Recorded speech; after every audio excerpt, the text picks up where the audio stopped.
Good evening and welcome to a Mitch'n and Mauck'n About the Cards podcast. I'm Mitchell, and with me, he is the owner and proprietor of the Superstition Ranch in Arizona, where Wednesday nights is Cougar Night. All ladies over the age of 40 get in free with an ID. He is the mouth of the West, Tyrell Muck. Tyrell, have you ever hunted a bear before? I have not.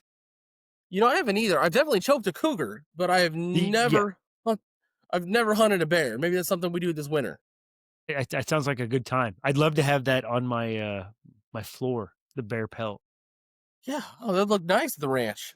Yeah, Probably I charge a could, premium for that. really good ambiance. That's a big word for you, I ambiance. I know, that's twice today I've used it. That word a day calendar I got you for your birthday is really paying off. I still say thank you Hey, every and day. speaking of presents, Tyrell sent me a package. Got a Ray Lankford starting lineup from like 1995. This thing was super dope. And of course, to go with it, got the matching on card auto, which was It's his pretty favorite cool. player, I couldn't not give it to you, man. Yeah, one of my top guys. And then, of course, we got the patch auto of one, bin two. Pretty cool there. So appreciate that. It was nice to get a little package from the ranch. I mean, as you can tell, we're doing a lot of filler as we go to our first topic. Just a little league game tonight. We're only going 7. The weekend review, they have been monkey stomped by the Mariners. And to be quite honest with you, Tyrell, I've watched 4 innings of the last 2 games. First pitch just happened tonight. Probably going to watch about 2-3 innings. I'm an old man. I'm going to bed. All of this, there's still only 4.5 games out, but what's kind of your take on the first couple games here in Seattle? A great catch by Victor Scott, and that's about the only thing I saw. Burley came off, hit that 2-run homer. Other than that, I've been like you. I've been not watching. I haven't had anything else going on, but I just haven't watched the Cardinal baseball. I have been out of it, not really into it. Hasn't really piqued my interest. The only reason I've been kind of periphery with the Cardinals is a guy I work with is a Mariners fan. He'll come in and say, "Hey, we kicked your ass last night," and I'm like, "That goes, that figures." So I just haven't been watching. 2 out of 3 over the weekend at home against the Giants was great, but again, I watched an inning, maybe 2. College football was on, the NFL. We had Monday Night Football, and then last night, just like we talked about last time, they got to do something to earn my business and keep my interest. 2 games out of 500, under 500 in September. That's not going to do it for me. It's really not. No, me As either. we head to the Which is second this inning, is the though, time of it year we was should be watching baseball. Yeah, I should be watching baseball. September baseball is great. Pennant races are fantastic. But I'm not. I'm not interested. And they're only 4.5 back with 20 to play, which is insane. I mean, mathematically, still alive. There's still a chance. There's always a chance, as we like to say. Over the weekend, though, it was Hall of Fame weekend as Ivan Herrera just hit a solo home run to put the Cardinals on top. We'll see how long that lasts. Edgar Renteria, the Mad Hungarian Al Hrabowski, and of course, a favorite of our show, Walt Jocketty, all got their red jackets. Tyrell, who's next? If you look at the Cardinals policy, you had to play for the ball club for 3 years minimum and be retired for 3 years. Well, in 2026, 2 guys come up who've been retired for 3 years, and that is one Albert Jose Pujols and Yadier Molina. Do the Cardinals go ahead, as bad as the attendance has been, knowing full well you're going to get a number, put those guys in together? Are they going to separate them and draw 2 gates in 2 years?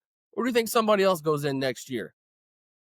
No, you're going to go both of them. You're going to go 2 and 2 because they're going to go in the Hall of Fame together, the Baseball Hall of Fame together. They should go in the Cardinals Hall of Fame together too. I think it's just magic at that point. Like the way their careers lined up and the retiring at the same time, you got to do it maybe the same weekend. Like Pujols goes in on Saturday, Lena goes in on Sunday, something like that. But nah, you got to get that big draw right there. And try to, get that number pump up. I was trying to look through the list of guys who had made the Cardinals Hall of Fame. I loved Edgar Renteria. He was a good ball player. I'm not sure he was really a Hall of Fame worthy candidate. Oh, Tyrell, if they play it right, I need to look at the schedule. Hall of Fame weekend could be on the 4th and the 5th, by the way, next year. Hey, That would be appropriate. exactly. You look at a guy like a Matt Morris, who was an above average starter, but never won a Cy Young, made an all-star team. Hall of Fame should be your elite level guys, in my opinion. And Matt Moore's Edgar Renteria are just Hall of pretty goods. Are the St. Louis Cardinals, this proud franchise, are they starting to dig towards the bottom of the barrel now?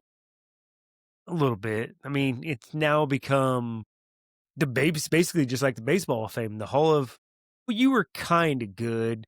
You had good enough numbers. Analytically, you would have been one of the top 10, but in this generation, you were better. So yeah, they're kind of digging and scraping and trying to find ways to get the crowd involved, and this is one of them. Again, and I loved Edgar Renteria, but you always got to Loved compare him. guys to their era. And unfortunately for Renteria, he played in the same era as Nomar Garcia Parra, Alex Rodriguez, and Derek Jeter. So on his best day, he's still the fourth best shortstop in the MLB. And I'd have to even look back to see who was in the National League at the time. Don't have my notes completely filled out on that. But compared to those guys, he's not a Hall of Famer. No, I mean, not even a Cardinal Hall of Famer. Yeah. I mean, are we looking at maybe a David Eckstein who's not in yet? At least he was a World Series MVP. I mean, the fans voted in Freeze, and he's like, no, I wasn't that good. So, I mean, take that with what you will. One of the best Hall of or World Series I've ever seen. But yeah, I think that's who I thought two of was David Eckstein next going in. I mean, take out that stupid run in the postseason, and what did David Freese do as a Cardinal? Going to a lot of double plays. Yeah, and some other things in the community that we're not going to talk about on the show for liability purposes. As we go to the third, Tyrell, is it time to give Oli his flowers? You know, he gets a lot of crap from this show and a lot of shows about being a terrible manager. He doesn't know what he's doing. You know, Donnie's been hurt, his only all-star. The pitching's been atrocious. Arenado, your one recognizable name in the MLB, has been out since August 1st. Has Oli done a good job? Like enough to save his job through the rebuild? No, not enough to save his job to rebuild. I think Ali has grown significantly as a manager, like he did that first year, because that he didn't know how to manage bullpen, was doing some stupid moves and that. As far as I'm concerned, I've not a huge Ollie fan, only because I know he's a Mo hire. Yes, he's grown better as a manager. I think he can talk the lingo pretty well with the guys, but I also, and this goes back to that Brown interview that he did with Ollie on there. I can't do that. The fact that he's called out players publicly rather than behind scenes, which we've touched on a couple times, he even that Tyler O'Neill, even though he came out and said that, hey, I probably shouldn't have done that. I think he's done a really good job this year with what Mo gave him to work with.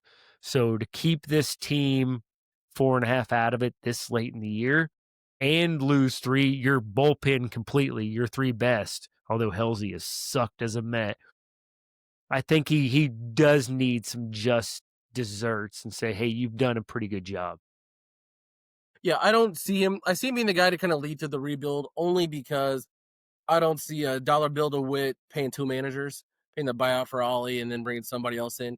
But like we talked about last time, when they're ready to compete, they're going to bring in a proven baseball guy who's been a winner before. I don't know what that's going to look like or who that is, but it's probably not going to be Ollie. He's going to ride the storm out and then probably get relieved of his duties when this team is ready to compete, which we think is probably coming around 27 or 28.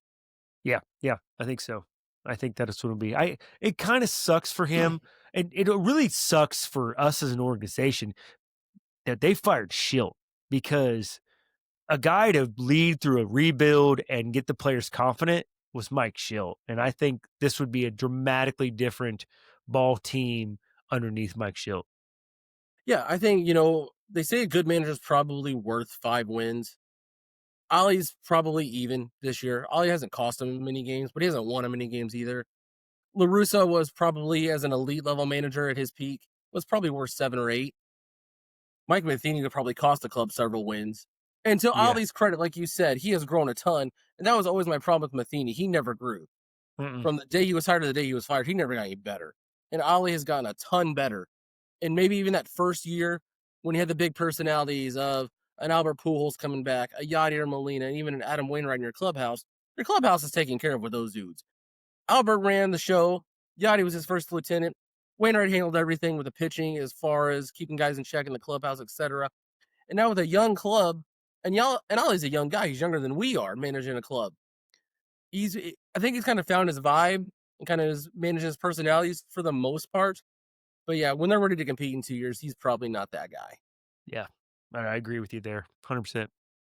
Tyrell, do you know what Home Run Derby X is? I have no idea what this is. I'm confused. I don't even know what this is. You put it on the rundown. I'm like, what's Home Run Derby X? I don't know. What is it? So I was scrolling Instagram the other day, and this thing called Home Run Derby X. It's a 3-on-3 home run derby featuring one female athlete and 2 alumni players. And the Cardinals are actually in the finals in 2 weeks in Salt Lake City. Let me tell you who's on the Cardinals roster. Taylor Schumacher, who I don't know anything about, a female softball player. Adam Wainwright. Hey. And then Rick Ankiel. Ooh. That's a heck of a home run derby squad. Yes. They beat the Cubs, who had Jake Arrieta and Ben Zorbist, and a young lady named Erica Pincentla, whose name I'm not going to know. I apologize for butchering that. To her family. They beat the Yankees, who had Nick Swisher. The Red Sox had Manny Ramirez. Like, this is insane. Yeah. Just kind of going through the Dodgers with Adrian Gonzalez. The Royals had Lorenzo Cain on their squad. Ryan Zimmerman from the Nationals. The Braves had Andrew Jones. Like, why is MLB not pimping this thing, dude? Showing it on MLB Network at the very least. Instead, it's on their Instagram, of all things. That's disappointing. I'd love to watch Rick Ankiel hit bulbs. And also, you talk about the baseball story that needs a movie is Rick Ankiel. But that's a topic for another show. Who's going to play Ankiel in the movie? I mean, obviously, LaRusso played by Al Pacino. Or, no, John Hamm. It's John Hamm. Ooh. A St. Louis guy anyway. Yep. I feel that. But we'll go off topic here. Drop in the comments who you think would play Ankiel. Yeah, John Hamm for Don Tony all day. That would give me Billy Bob Thornton as Dave Duncan. Wow. I love that pull. Yes. I like that. This is coming together nicely already. And then you got to have, a Matheny guy. You're probably going to need a McGuire who's part of the team. Daryl Kyle. Like, there's all kinds of different personalities you can throw in there. Because what makes it great is, of course, the rise, the fall, and then the redemption arc. Because when we hit the redemption arc, then you've got a small bit by Pujols, and then a small one by Yadier Molina. I see the movie now. I mean, we got to write this script out, pitch it to Ankiel, and make some magic. And I can see the credits rolling of all Ankiel's highlights and his big-time home runs, those 2 great throws in Colorado. I can just see because where the movie ends is that pinch hit home run on his first day called back up as an outfielder. Yes, 100%. And yep. Yes. In credits, cinema. Yeah. Yep. We're done. Wow. We went way off topic, but I like where we went. Yeah, MLB does not promote this thing. The average white, red-blooded American male doesn't spend a lot of time on Instagram. So shame on MLB once again for failing to market something that guys our age would have been all about to watch guys who we grew up watching, hit bombs. Yeah, I love that. Hell, even for the women, to bring the women into the sport and watch them. Like that is kind of ridiculous on their part not to be pimping this out like it should be. Yeah, if you know how to watch these finals, man, put a drop in the comments because I have no idea how to do it. It's in Salt Lake City, and the purse is $200,000. That's all I know about it. Hell, I'll fly up there. It's only a 2.5 hour flight. And maybe we'll take Ankiel back to the ranch. Ooh, yay, hey. Or I just want to play catch with him. That's what I like to do. Just get the old catcher's mitt out and just watch him drop curveballs for an hour. And then throw 7 over my head. And you know what? That's fine with me. It's fine. Yeah, I would love to see that break of that curve. That would be fun to see. That would be fun. I enjoyed that. When we talked in the open how baseball has kind of lost our interest as we move on to our next topic. The NFL's kicked in. Do we think the schedule's too long now? We got the World Series potentially being played in November if it goes the full 7. Is the schedule just too long at this point? Yeah, I think so. And we're starting earlier too. Like we're starting the earliest baseball's ever started next year. Like, why do we need so long? We got 6 months, 180 days of baseball in 162 games. Like, these guys get no breaks. They are on constantly. I I think we probably go back to the 150 area like they used to back in the day. Probably be a little bit better, a little bit easier on the guys.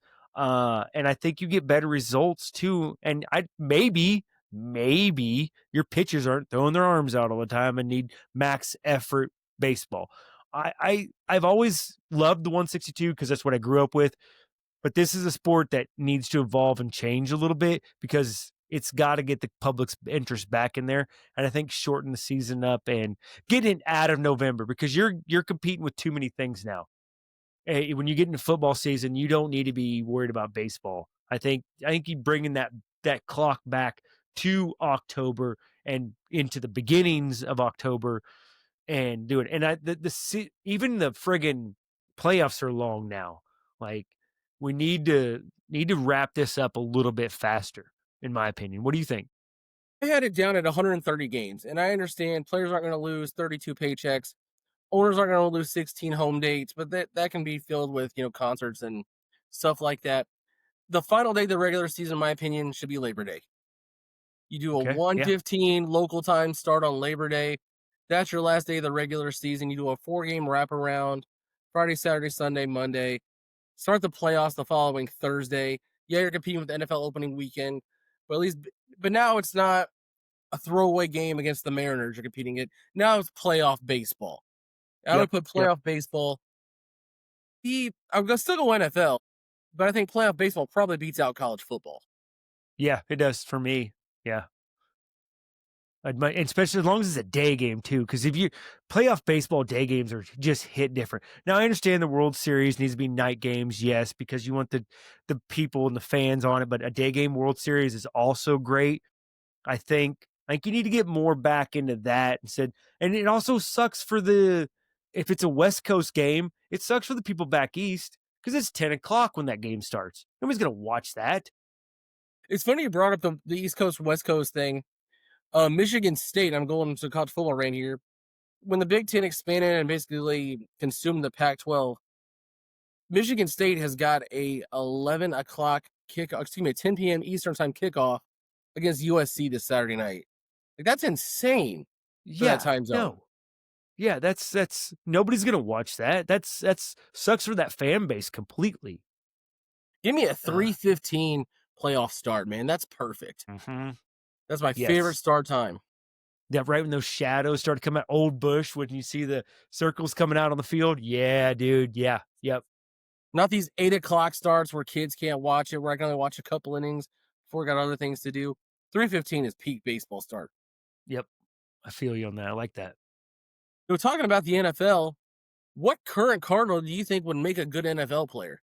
Okay, I got three of them. I think Wilson Contreras would be a great tight end. He's got that tenacity, that ferocity, that I'm going to block you, but I can also catch because he's got good hands. He's a former catcher. I think it's great. Then I'm going to go Victor Scott would be a good cornerback. And then, even though he's got a torn meniscus and still trying to play on it for that gold glove, I'm going Mason Wynn in the slot as a wide receiver for his great hands. Mason Wynn would be nasty in the slot. I tried to do my research. None of these guys even played high school football, it looks like, when I was trying to do my research. These were all just strictly baseball guys, some basketball in there, but no football background for really any of them. And please, drop in the comments if I'm wrong.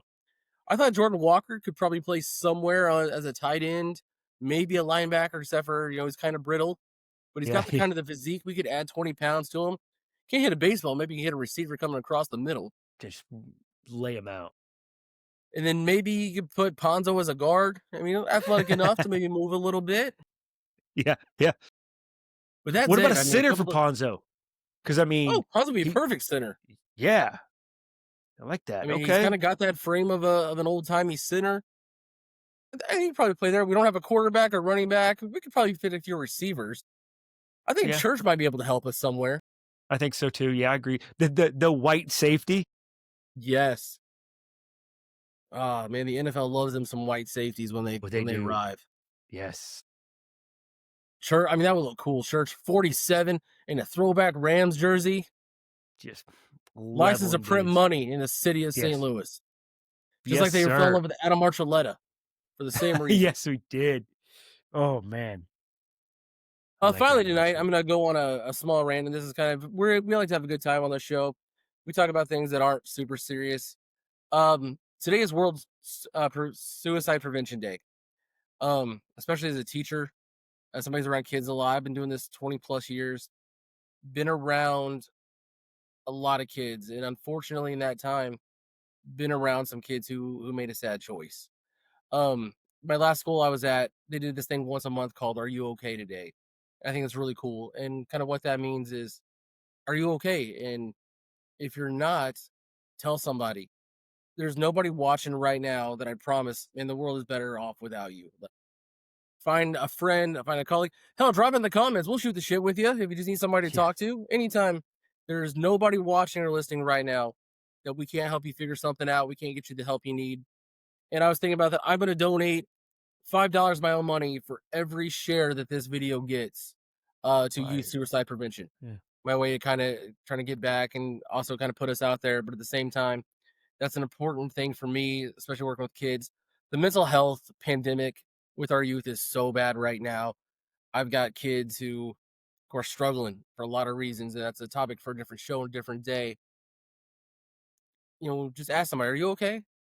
And if they're not okay, let's get them the help they need. I know that was kind of a serious topic to a fun show, but I thought it was important.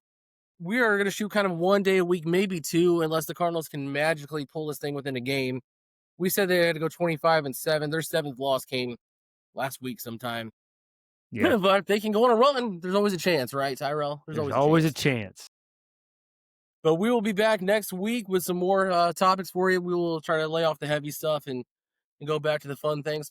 For the mouth of the West Tyrell Mock, I'm Mitchell Jenkins. This has been a Mitch and Mauck'n about the Cards podcast. Have a great evening. See ya.